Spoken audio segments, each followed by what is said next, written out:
광주매일 신문 애독자와 광주매일 TV 시청자 여러분 안녕하십니까? 올해 장사 30주년을 맞은 광주매일 신문과 광주매일 TV는 지역의 오피니언 리더를 대상으로 릴레이 인터뷰를 진행하고 있습니다. 오늘은 지난해 당선 이후 지역 현안 해결에 앞장서는 등 활발한 의정 활동을 펼치고 있는 더불어민주당 영암, 무안, 신안의 서삼석 국회의원을 만나봅니다. 안녕하십니까? 네, 안녕하십니까. 바쁜 일정 중에도 이렇게 인터뷰에 참여해 주셔서 감사드립니다. 먼저 전남 도민들에게 인사 말씀 부탁드립니다. 도민 여러분, 광주매일 TV 시청자 여러분 안녕하십니까. 전남 영암 무안 신안 더불어민주당 서삼석 의원입니다. 저는 국회 농해수위 간사를 맡고 있습니다. 작년 한 해에는 연해보다도 상당히 우리 도민들에게는 경제적으로는 어려웠던 그런 지난 한 해였습니다.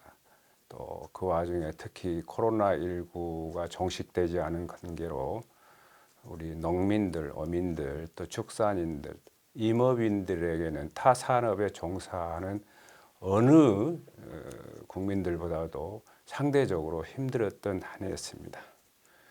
이제 정부가 치료제 개발은 물론 백신 도입으로 인해서 2월부터 접종이 시작되면 적어도 정부 계획대로라면 금년 안에는 이런 문제들은 다소 완화될 것으로 믿고 있기 때문에 정부 방침에 따라서 우리가 조금만 협력을 해준다면 우리의 일상은 조속한 시일 내에 과거를 해결할 수 있을 거라고 믿고 있습니다. 다가오는 설 명절 기점으로 해서 희망이 있는 신축년 한 해를 맞이하시기를 빌겠습니다. 의원님께서는 지난주 있었던 2월 임시국회 경제분야 대정부 질문에서 현 정부의 농정계획을 강하게 이렇게 질타를 해서 전국의 농어민들로부터 큰 호응을 얻었습니다.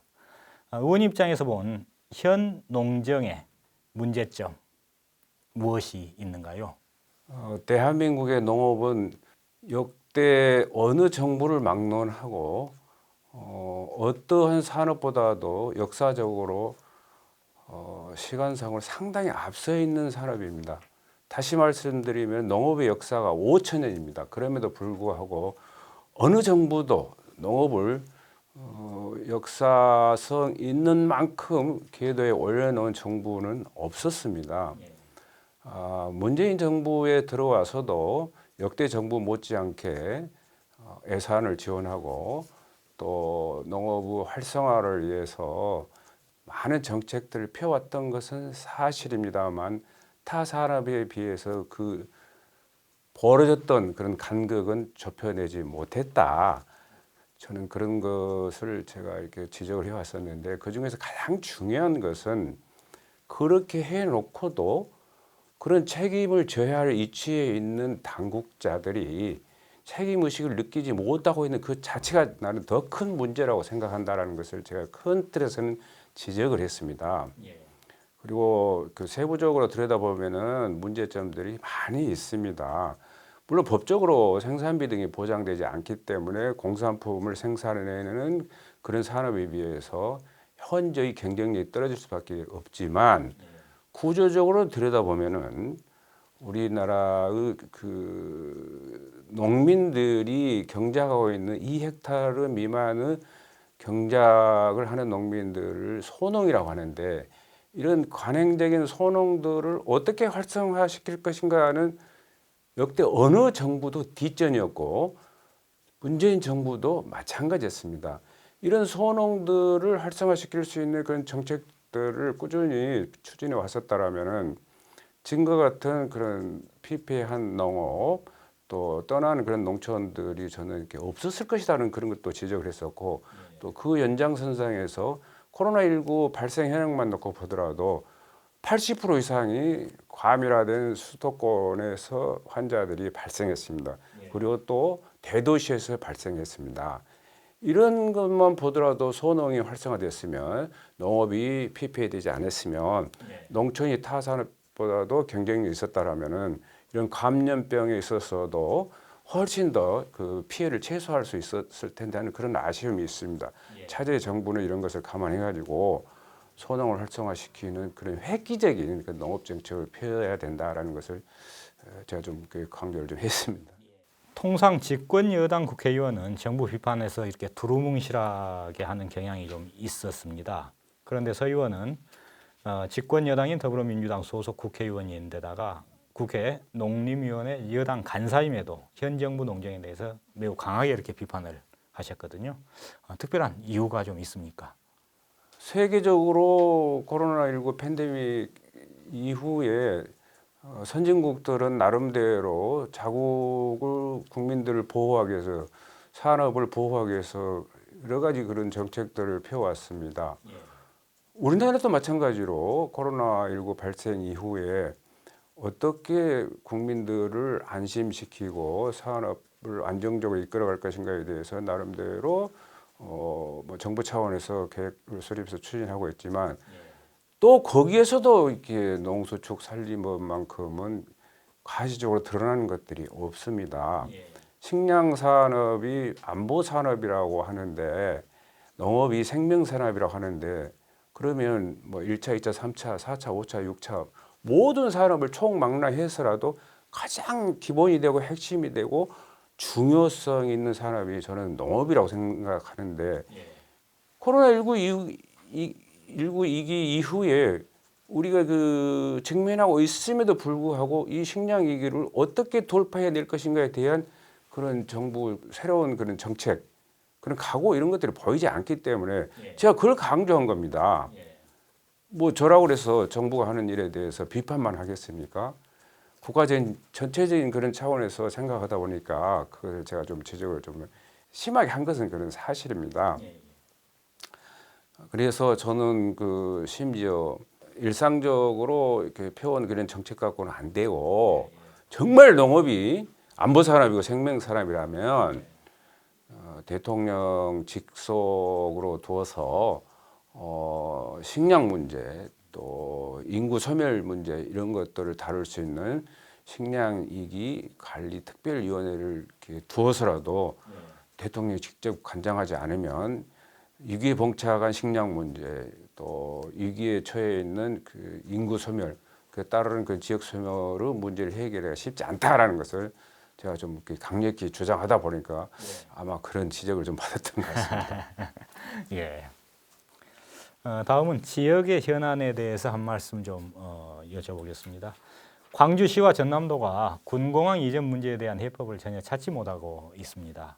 무안을 지역구로 두고 있는 국회의원이라는 점에서 상당히 입장 표명이 좀 어려웠을 텐데요. 그리고 또 그동안 가급적 발언도 이렇게 자제해 왔었을 것이고요. 그렇지만 언제까지 광주시와 전남도가 평행선만 그리고 있을 수는 없는 노릇이기에 이번 기회에 광주 군공항 이전 문제에 대한 입장을 한번 밝혀주십시오. 제가 그 무안을 그 지역으로 두고 있는 그런 그 의원으로서 제가 이런 그런 발언을 한다는 게 상당히 좀 파장이 있을 것 같아서 직접적으로 이렇게 거론하기는 좀 조심스러웠습니다만은 이미 제가 저 입장을 밝힌 바가 있기 때문에 오늘 또 제가 뭐 돌려서 말씀드리고 싶지는 않습니다. 군사공항을 뭐 이렇게 이전하려면은 저는 딱 그 두 가지를 지금까지 변함없이 주장을 하고 있습니다. 과연 이전이 능사냐라는 겁니다. 통합이라는 것도 있는데 다시 말씀드리면 군사공항으로서의 기능적인 통합을 제가 얘기한 겁니다. 그걸 제가 주장을 했는데 아무도 이것을 받아들이려고 하지 않고 또 거기에 대해서 반론도 제기하지 않고 또 심지어 언론도 통합 문제에 대해서는 관심을 두지 않고 있었습니다. 그래서 다시 한번 제가 그 문제를 제기하고요. 또 통합이 아니고 이전이 불가피하다라고 가정을 한다면 자 좋다. 제가 주장하는 게 두 번째 주장하는 게 그러면 종전지에서 발생하는 문제가 이전지에서 발생하지 않는다는 그런 보장책이 있느냐는 것을 제가 강조하는 겁니다. 그것이 해소되지 않았기 때문에 저는 제 지역인 무안뿐만이 아니라 어느 지역으로 가더라도 저 자신은 분명히 반대할 수밖에 없다라는 그런 그 그 소신을 갖고 있습니다. 내년에는 대통령 선거가 예정돼 있습니다. 연초부터 더 민주당 내에서도 이른바 잠룡들의 움직임이 활발하게 전개되고 있는데 정권 재창출을 위한 민주당의 대권 후보는 어떤 조건을 갖춘 인물이 돼야 된다라고 생각하십니까? 저희 당의 후보뿐만이 아니라 이 나라의 지도자가 되고자 하는 모든 사람들은 정당과 정파를 초월해서 국민들로 하여금 선택을 받아야 할 그런 위치에 있기 때문에 국민들한테 얼마나 신뢰를 주는 인물이냐, 또 그 바탕에 얼마나 국민들로부터 호감을 받는 인물이냐라는 것이 저는 중요하다고 생각합니다. 저희 당에서 몇 분의 그 예비 후보 되신 분들, 또 거론되신 분들이 나름대로 상당히 활발하게 당심을 파고들고 국민들의 가슴속을 녹아내기 위해서 정책들을 이렇게 쏟아내고 있습니다. 그런 것들의 판단은 저희 당원들이나 국민들이 하실 거라고 믿습니다만,